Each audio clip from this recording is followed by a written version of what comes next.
Hello everyone. In this video, we will learn how to attach the hidden icons to the taskbar. So what is the taskbar? So the taskbar is like the strip at one corner of your screen that shows you your actively running program, the programs you have pinned in your taskbar, the Windows search, the date and time, the notification button, and the network connectivity icon, and the battery if you're using a laptop. So these are the following things that the taskbar displays, and it also allows you to switch between your program very easily.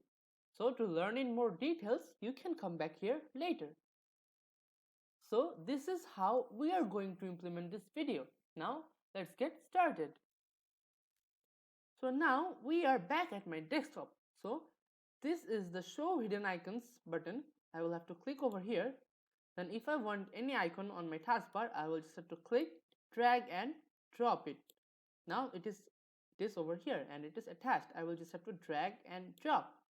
If I want to take it, if I click somewhere else, so these are still here. Now if I want to take them back to being hidden, I can just click and drag them over there. Just click and drag them over there. You can just click and drag them over here. So now they're gone. So this is how you can attach hidden icons in your taskbar, and you can also detach them. So now let's have a look at the summary. So in this video, we have covered how to attach the hidden icons to the taskbar. So thank you for watching.